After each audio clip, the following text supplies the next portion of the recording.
Valendo.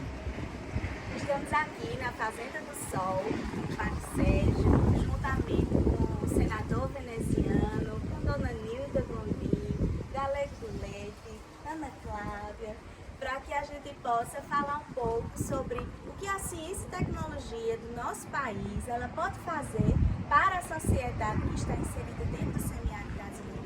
Então temos o nosso sistema de reuso de águas, de efluentes de águas cinzas e negras, que ela pode ser adaptada para construção, instalação de um pomar, e é o que a gente está fazendo aqui na Fazenda do Sol, junto com o Padre Sérgio, uma emenda parlamentar fornecida pelo senador veneziano, com muito carinho e com muita acreditando na ciência do nosso país, do quanto isso pode ser aplicado, né, para a nossa sociedade, para dar resultado de impacto.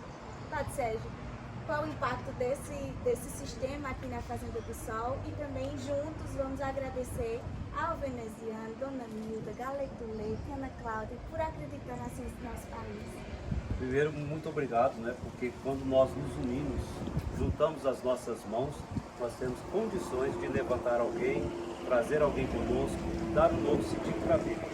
E esse projeto que chega, né? O reuso dessa água significa o quê? O reuso da água é gerar vida a partir de alimento, a partir de unidade de trabalho, tantas outras situações que vêm desdobrando a partir daí. Então, muito obrigado, né, a toda a equipe aqui, Ana Cláudia, Mônica, Dona Nilda, está sempre conosco, né?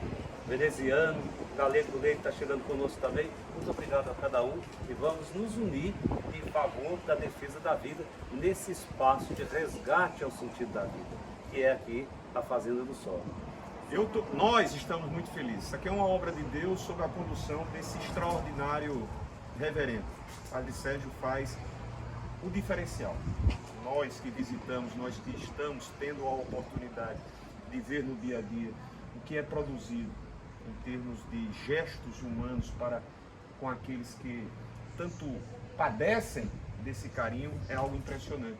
E essa ajuda que o nosso Instituto Nacional do Semiárido, localizado em Campina Grande, também se permite fazer, investimento que a gente teve a chance de poder colaborar, que é o SARA, né, o Sistema de Reuso d'Água, ajuda também aqui a nossa Fazenda do Sol. Então, conte conosco. Assim como o senhor teve na ação da senadora Nilda, haverá de continuar a ter. É uma obrigação nossa, cristã, colaborar com essas ações. Parabéns, Mônica, parabéns, reverendo Sérgio. Um abraço a todos. Obrigada.